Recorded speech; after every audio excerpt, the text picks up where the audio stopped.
Hello good morning guys. तो अभी उस टाइम वक्त हो रहा था 4 बज रहे थे उस टाइम, और बाहर था अंधेरा। तो यही मैं जल्दी उठ गई थी, तो मैं आप लोगों को यही दिखा रही थी। उस टाइम बहुत डार्कनेस थी बाहर, बहुत ज़्यादा अंधेरा था। तो मैं उठ गई थी अपनी स्टडी वगैरह करने के लिए सुबह जल्दी। तो यहाँ पर मुझे क्योंकि करना था अपनी स्टडी स्लॉट कंप्लीट, तो मैं आपको फिर भी ये दिखा रही थी कि बाहर किस तरीके से अंधेरा है। तो मैं अपनी विंडोज़ को खोल खोल के आपको दिखा रही थी। ये देखो, ये डबल, इसके आगे भी एक और जाली है, तो इतना साफ़ नहीं दिख रहा, बट बाहर अंधेरा है पूरी तरीके से। तो मैं उठ गई थी मॉर्निंग में, क्योंकि मुझे अपनी स्टडी स्लॉट कंप्लीट करनी थी। क्योंकि इस टाइम पे मौसम पढ़ने के लिए बहुत अच्छा होता है, शांत होता है माहौल, कोई डिस्टर्बेंस नहीं होती, आप आराम से मन लगा के पढ़ सकते हो। जब इतनी दूर स्टडी करने आए हैं तो स्टडी करना तो बनता है। और ये देखो, एक पिंपल मेरे हो गया था यहाँ पे, इसे मैं बता रही हूँ। वैसे दिख तो नहीं रहा, लेकिन बहुत पेन हो रहा था वहाँ पर। तो गाइज़, यहाँ पर से मैं अपना फटाफट से स्टडी स्लॉट कंप्लीट करने लगी थी। और यहाँ पे मैं अपना स्टडी स्लॉट कंप्लीट करी थी। दिख तो नहीं रही हूँ, बट आप देख सकते हो मेरा हाथ दिख रहा है। और यहाँ पे मैं अपनी स्टडी करी थी कंटिन्यू। अपनी स्लॉट कंप्लीट करती हूँ सब्जेक्ट वाइज। इतने मतलब सबको डिवाइड करा हुआ होता है कि इतने घंटे ये पढ़ना है, इतना घंटा ये पढ़ना है। और मेरे मन के ऊपर डिपेंड करता है कि मुझे क्या पढ़ना है। ऐसा कुछ नहीं है कि मेरा कोई फिक्स टाइम टेबल है, नहीं। मैं अपने मन के हिसाब से पढ़ती हूँ। कभी मैं लेट नाइट पढ़ती हूँ, कभी मैं अर्ली मॉर्निंग पढ़ती हूँ, कभी मेरा दिन में मन करेगा मैं तब पढ़ती हूँ। मतलब जैसा मेरा मूड होता है उस हिसाब से मैं स्टडी करती हूँ। आपकी क्या स्ट्रेटजी रहती है पढ़ाई को करने के लिए? तो गाइज़, यहाँ पर मैंने अपने स्टडी स्लॉट कंप्लीट रखे। तो मैंने यहाँ पे सबसे पहले अपना एक सब्जेक्ट उठाया, उसको मैं नोट्स वेरीफाई करी थी कि कौन कौन से इंपॉर्टेंट टॉपिक है इसमें। उसको मैं अपनी लैंग्वेज में कन्वर्ट करके उसको समझने के लिए अपने नोट्स में कैरी करी थी, कि मुझे एग्ज़ाम टाइम में कीवर्ड उसको बना करके उसको लिख रही थी, ताकि मुझे एग्ज़ाम टाइम पे याद रखने में आसानी हो और मैं आसानी से उन्हें याद कर सकूं। और रिवाइज़ करना सबसे ज़्यादा ज़रूरी होता है इस मोमेंट पे। तो इस स्टडी में मैंने कम से कम 3 स्लॉट अपने पूरे करे। मैं 4 बजे उठ के मैंने ये स्लॉट स्टार्ट किया था, और इसको कंप्लीट करने में मेरे को 6 साढ़े 7 बज गए थे। ठीक है, तो यहाँ पे देखिए मेरा स्टडी स्लॉट ही चल रहा है। यहाँ पे आंसर राइटिंग चल रहा था मेरा। अलग अलग डिफरेंट टाइप की जो सब्जेक्ट होते हैं उनको मैं स्टडी करती रहती हूँ। अपने तरीके से मैं उन्हें लिखने की कोशिश करती हूँ, ताकि एग्ज़ाम टाइम में भी मैं उसे लिख सकूँ। क्योंकि अगर मैं बुक्स की लैंग्वेज एकदम ऐसे ही लिखूँगी तो बुक्स की लैंग्वेज तो याद भी नहीं होती जल्दी से ना। तो उसको अपनी लैंग्वेज में समझ के उसको फिर लिखती हूँ, ताकि वो मेरे लिए याद रखने में आसानी हो। यहाँ पर सबसे ज़्यादा मेरा ये रहता है कि मैं लिखकर चीज़ों को याद करती हूँ। सपोज़ मैंने कोई चीज़ पढ़ी है, उसको मुझे लॉन्ग टाइम के लिए याद करना है, तो मैं उसे रटने की जगह लिख करके समझ करके अपनी लैंग्वेज में लिखती हूँ। उसके लिए मैं कुछ कुछ कीवर्ड लिखती हूँ, ताकि मुझे वो फाइनल में याद रखे। और जितना हो सके मैं उस आंसर को छोटा करके लिखती हूँ। अपने नोट्स के अंदर छोटा करके इसलिए लिखती हूँ कि ताकि जब एग्ज़ामिनेशन टाइम होता है तो पूरी की पूरी बुक को रिवाइज़ करने के लिए मैं पूरी बुक नहीं पढ़ सकती एक रात में, या तो उसके लिए मुझे कीवर्ड लिखने होते हैं, ताकि मैं उसको पढूं और मेरे माइंड में क्लिक करे कि मैंने क्या लिखा था, क्या आंसर हो सकता है मैचिंग ना। तो आंसर से मैचिंग में कुछ ना कुछ उसमें हाईलाइट कर लेती हूँ, या फिर कोई इमेज बना देती हूँ, कोई फिगर बना देती हूँ, कोई उसके बारे में कुछ कॉमेडी सा कुछ वर्ड लिख देती हूँ, ताकि मुझे हंसी हंसी में मतलब कुछ ऐसी चीज़ बना देती हूँ ताकि वो मुझे याद रहे। एंड ऑफ द रिज़ल्ट हमें चीज़ों को याद करना ही होता है। यहाँ पर मैंने दूसरा स्लॉट अपना कंप्लीट करके दूसरा स्लॉट मैंने स्टार्ट कर दिया था। तो यहाँ पर मैं अपना दूसरा स्लॉट कंप्लीट करने लगी थी। इसी तरीके से मैंने अपने 3 स्लॉट कंप्लीट करे, बीच बीच में ब्रेक लिए, पानी वगैरह पिया। ये मेरा दूसरा था, ये लास्ट था इस टाइम पे। मॉर्निंग में उठ करके मैंने थोड़ा सा कैमरा का एंगल भी चेंज किया, और इस तरीके से मैं अपना थोड़ा पानी वानी पी के टहलना, बीच बीच में मैं ब्रेक लेती हूँ, क्योंकि ब्रेक लेना बहुत ज़रूरी होता है स्टडी के अंदर। अगर आप कंटिन्यू पढ़ रहे हो तो आप बोर हो जाओगे, आपको नींद आने लगेगी, क्योंकि आपको ना जनरली आदत नहीं होती है इतनी देर बैठने की, आपको आदत बनानी पड़ती है। अगर आप भी मेरी तरह बिगिनर हो स्टडी के लिए, मैं अपने आप को बिगिनर कहती हूँ, क्योंकि मेरे को बचपन से पढ़ाकू बच्ची मैं नहीं थी। और ये देखो सुबह का टाइम, इस तरीके से मैं जब बाहर आई तो 6-7 बज रहे थे, और इस तरीके से पूरी जगह कोहरा लगा हुआ था। तो इस टाइम पे मैं आपको छत पे जा कर के बाहर का ये मौसम दिखाना चाहती थी कि किस तरीके का मौसम, सुहावना सा मौसम हो रखा था बाहर।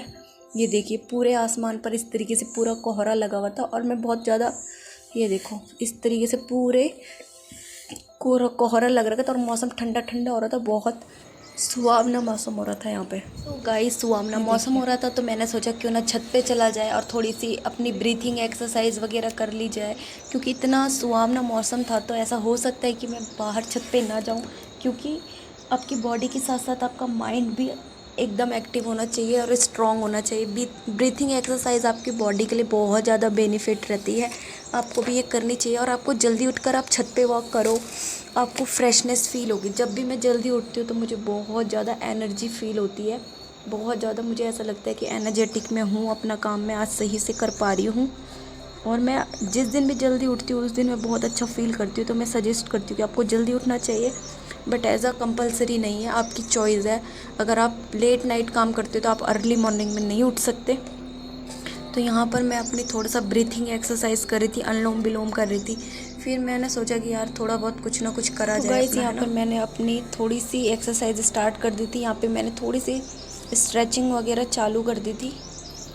के ऊपर तो गाइस मैं नॉर्मल अपनी स्ट्रेचिंग वगैरह, नॉर्मल बैठने वाले जो आसन होते हैं, योगा होते हैं, उनको ही करती हूँ। क्योंकि छत के ऊपर मुझे ज़्यादा उछल कूद करना बिल्कुल भी पसंद नहीं है। लोग देखते हैं क्या बोलेंगे, ये थोड़ा सा मुझे माइंड करता है ये चीज़ें। लेकिन आपको अगर कंफर्टेबल हो तो आप कर सकते हो। तो यहाँ पे मैंने कपालभाति सब, मतलब मैं हर बैठने वाले जितने भी योग वगैरह होते हैं तो वो मैं करती हूँ, उससे मुझे एनर्जेटिक फील होता है। मैं आ चुकी अपने छत पे, थोड़ी देर मैंने वॉक करी, थोड़ी देर मैंने ब्रीथिंग एक्सरसाइज करी, थोड़ी देर मैंने मेडिटेशन किया और थोड़ी देर मतलब बैठ कर यूँ या स्ट्रेचिंग वगैरह, योगा वगैरह थोड़ा बहुत किया। तो गाइस जब आप अर्ली मॉर्निंग उठते हो ना तो आपको बहुत सारे बेनिफिट होते हैं। तो नेचर में अभी इतना ठंडा ठंडा जो ये इस टाइम पे जो हवा चलती है ना, वो हेल्थ के लिए काफ़ी अच्छी रहती है हमारे। तो आप लोग भी सुबह जल्दी उठो, छत पे वॉक करो, रोड पे करो, कहीं भी करो, पर अपने हेल्थ के लिए कुछ तो करो। आप सुबह पानी कंज्यूम कर सकते हो। मैं जब भी ब्यूटी की बात करती हूँ, हेल्थ के ऊपर बात करती हूँ, तो लोग सोचते हैं मैं कॉस्मेटिक की बात कर रही हूँ। नहीं, मैं आपकी नेचुरल ब्यूटी के बारे में बात कर रही होती हूँ, जो आपकी कुदरती अंदर से आती है। जब आप हेल्दी होंगे तो आपकी फेस पे ग्लो आएगा, है ना। भले आप दिखने में कभी हो सकता है आपके सन्स की वजह से थोड़ा सा एक्ने, पिंपल, ये सब हो सकता है, ये अलग मसला है, ऐसा कुछ नहीं है। लेकिन आप अंदर से हेल्दी रहोगे जब आप हेल्दी खाओगे। तो गाइस मेरा एक्सपीरियंस ये है कि जब मैं अर्ली मॉर्निंग उठती हूँ तो मुझे एकदम फ्रेश फील होता है, ठीक है। वो फीलिंग, वो फुलफिलनेस मुझे तब नहीं होती जब मैं लेट उठती हूँ, 7 बजे, 8 बजे, 9 बजे, वो मुझे फीलिंग नहीं आती अच्छी वाली। अगर मैं लेट नाइट वर्क करी हूँ तब तो एक अलग है कि मेरे को लेट तक सोना ही है, क्योंकि मुझे अपनी नीड कंप्लीट करनी है। लेकिन अगर मैं प्रॉपर टाइम पे सो रही हूँ फिर भी मैं टाइम से नहीं उठ रही हूँ तो बेकार है। मुझे ना अर्ली मॉर्निंग उठकर ना बहुत अच्छा फ्रेश फील हो रहा है, वातावरण भी बहुत अच्छा है। आप मेडिटेशन कर सकते हो सुबह, ब्रीथिंग एक्सरसाइज कर सकते हो, मतलब आपका मूड बहुत अच्छा हो जाएगा सुबह जल्दी उठने से, है ना। जब आपका मूड अच्छा है तो पूरा दिन, जैसे दिन की शुरुआत अच्छी होती है तो पूरा दिन अच्छा हो जाता है। तो आप कोशिश कीजिए कि अपने लिए टाइम निकालें, 1 से 1.5, 2 से 3 घंटे ऐसे। सुबह के ये टाइम ऐसे होते हैं जो केवल आपके होते हैं, आप अपने ऊपर ध्यान दे सकते हो। उसके बाद तो आपका बिजी शेड्यूल रहता है। तो गाइज़ अपने लिए टाइम दीजिए, ठीक है। मैं एक तो गाइज़ आप में से कौन कौन से ऐसे लोग हैं जो मॉर्निंग में जल्दी उठते हैं। तो केवल यही नहीं कि छत पे आके बस मैंने थोड़ा बहुत टहल की। अगर आपको कंफर्टेबल नहीं होता यहाँ पे एक्सरसाइज करने के लिए तो आप रूम पे जाके करो, बट यहाँ पे आप मेडिटेशन कर सकते हो, थोड़ी बहुत वॉक कर सकते हो। वॉक करने में तो कोई टैक्स नहीं पड़ता, कोई कुछ नहीं कहता। वैसे एक्सरसाइज पे भी कोई कुछ नहीं कहेगा, बट लोग आपको देखते हैं, आपको अनकम्फर्ट लगता है तो आप रूम पर जाके करो, एक्सरसाइज करो, अपना मेडिटेशन करो, डाइट अच्छी रखो। 3 चीज़ को आप बहुत ज़्यादा फोकस करो, बाकी चीज़ें तो हो जाएंगी। आपकी हेल्थ अच्छी है तो आपके काम भी हो जाएंगे। उतार चढ़ाव तो लाइफ में आते रहेंगे, लेकिन आपकी हेल्थ सबसे ज़्यादा इम्पॉर्टेंट है। आप कुछ भी काम तभी कर पाओगे जब आप हेल्दी हो। आपके फेस पे भी ग्लो तभी आएगा जब आप हेल्दी हो। आप हेल्दी नहीं हो तो आपके फेस पे कुछ भी ट्रीटमेंट करवा लो, महंगे से महंगा ट्रीट करवा लो, वो कुछ दिन के बाद हट ही जाएगा। जो नेचुरल होगा वो रहेगा। तो आप अपने आप को हैप्पी रखने की कोशिश करो, अपने आप को हेल्दी रखने की कोशिश करो। तो गाइज़ यहाँ पे मैं अपना ब्रेकफास्ट रेडी कर रही थी। आज मैं बनाने वाली हूँ गाइज़ चिल्ला। तो उसके लिए मैं ना प्याज को आराम से छील के इस चॉपर में चॉप कर दूँगी, ठीक है। चॉपर में चॉप करने के बाद मैंने ना उसको मतलब बैटर रेडी करना है। तो बैटर रेडी करने के लिए आपको क्या क्या सामान चाहिए होगा ना, मैं वो बता देती हूँ। देखो ये चॉपर में मैं डाल रही हूँ एक अनियन को, अपना कट करके उसमें डाल रही हूँ, उसको फिल करके उसको चॉप कर दूँगी अच्छे से। ये देखिए, तो यहाँ पर मैंने अपना चॉपर लेके उसको अच्छे से चॉप कर दिया था बारीक से। आपको जिस हिसाब से आपको चाहिए अनियन, उस हिसाब से आप उसको चॉप कर लेंगे अपने अकॉर्डिंग। तो गाइस यहाँ पे आपको चीले बनाने के लिए अपना बैटर रेडी करना था। उसके लिए आपने क्या करना है, आपको गेहूं का आटा लेना है, उसमें थोड़ा सा नमक ऐड करना है, अनियन डालने हैं। आप हरी चिली उसमें काट सकते हैं, धनिया डाल सकते हैं, उसमें पालक के पत्ते डाल सकते हैं, प्याज की जो हरी वाली लीव्स होती है उसको भी आप डाल सकते हो। तो ये चीला बड़ा गज़ब का बनता है। इसका बैटर आप रेडी करेंगे, ना तो ये ज़्यादा थिक होना चाहिए और ना ही ज़्यादा, मतलब इसकी कंसिस्टेंसी मीडियम होनी चाहिए। ये ना ज़्यादा मोटा होना चाहिए ना पतला होना चाहिए। और इसको थोड़ी देर, मतलब हम 20 से 25 मिनट रेस्ट पे छोड़ देंगे, तब ये अच्छे से आपका चीला टूटेगा नहीं और ये अच्छे से आपका बन के निकल जाएगा। अगर आप इसे ऐसे ही तुरंत घोल कर तुरंत बनाने की कोशिश करोगे तो चांसेस ज़्यादा ये रहते कि वो टूटेंगे, चीले आपके सही से नहीं निकलेंगे। तो आपको इसको सही से बैटर को रेडी कर लेना है और इसे थोड़ी देर आपको छोड़ देना है। तो इसके बाद गाइस ये देखो, मुझे अपने कर्तव्यबाजी करते हुए एक्सरसाइज करने के बाद गाइस मेरा हाल बुरा था, क्योंकि यहाँ पर मैं अपने चीले बनाने की रेडी करने लगी थी। पैन को चढ़ा लिया था। सबसे पहले हमने ऑयल डाला और उसको पूरे पैन पे अच्छे से स्प्रेड कर लिया। इसके बाद मैं इसमें जो बैटर मैंने रेडी किया था उसको पूरे तवे पे डाल के अच्छे से उसको, देखो जो एक्स्ट्रा एक्सेस ऑयल था उसको मैंने हटा लिया। और मैं क्या करूँगी, जो मेरा बैटर है उसको, जैसे हम डोसा बनाते हैं ना, तो सेम ऐसी प्रोसेस है इसको बनाने की। आपने इसको पोर किया, आपने उसको पूरे तवे पे स्प्रेड किया अच्छे से ताकि ये टूटे नहीं, और इसको स्प्रेड करेंगे पूरे के पूरे तवे के ऊपर, जैसे हम डोसा बनाते हैं ना एट इट इज़। तो इसको रखेंगे और उसको थोड़ा पकने का वेट करेंगे। जैसे इसमें मतलब थोड़ा सा ये इसका कलर हल्का चेंज होगा, ऑयलिंग थोड़े से इसको साइड साइड करेंगे ताकि ये इस पर स्टक ना हो जाए।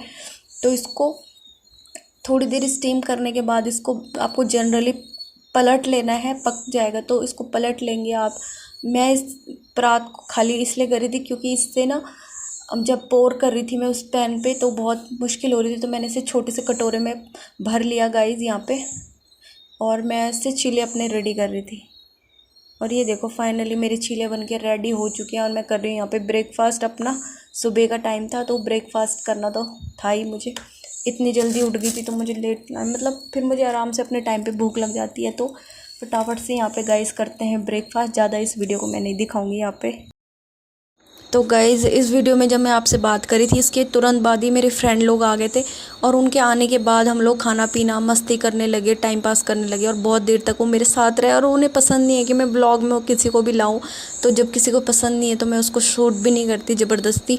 तो मैं आपसे यही बात कर रही थी कि यार बस आजकल बोरिंग हो रहा है, कॉलेज नहीं है तो घर पर बोर हो रहे। उसके बाद गाइज़ मैंने बस थोड़ा सा साड़ी वाड़ी पहनी, ये देखो मेरा लुक। और ये साड़ी पहन के मैं टहल रही थी घर पे, क्योंकि घर पे कोई नहीं था। तो मैं मौके का पूरा भरपूर फ़ायदा उठा रही थी। ये देखिए मेरा नखरे, और मैं नखरे बहुत ज़्यादा करती हूँ गाइस। तो ये देखिए इस तरीके से मैंने साड़ी वेयर करी हुई थी। ये ब्लू कलर की साड़ी थी गाइस, तो इसका कलर इस तरीके से दिख रहा था और काफ़ी मतलब सिंपल लुक था मेरा, कुछ इतना था नहीं। तो ये देखिए मेरी ऐसी ऐसी हरकतें थी, जब घर पे कोई नहीं होता था मैं इस तरीके की हरकत करती। ये देखो कुछ मैंने फ़ोटो मेंशन करी है, तो मैं इस तरीके से लग रही थी। तो आप बताना कि गाइस मैं कैसे लग रही थी इस साड़ी के अंदर, क्या आपको मेरा साड़ी वाला लुक पसंद आया। ये देखिए मैं इस तरीके से लग रही थी। और तो गुड इवनिंग गाइस, तो मैंने बना लिया खाना बन गया। तो गाइस स्टडी की जगह मैंने बदल दी है यहाँ पे, और ये देखो टप्पू वप्पू बना दिया अच्छे से, क्योंकि वो सब वहाँ पे नज़र पड़ती रहते हैं। तो हर कोई को इतना पढ़ती हो मुझे अच्छा नहीं लगता गाइस, इसलिए मैं स्टडी का सेटअप यहाँ पे लगा के थोड़ी बहुत किताबें यहाँ पे करते पढ़ाई। और आज का व्लॉग करते गाइस यहीं एंड मिल चुका है। तब तक के लिए बाय बाय।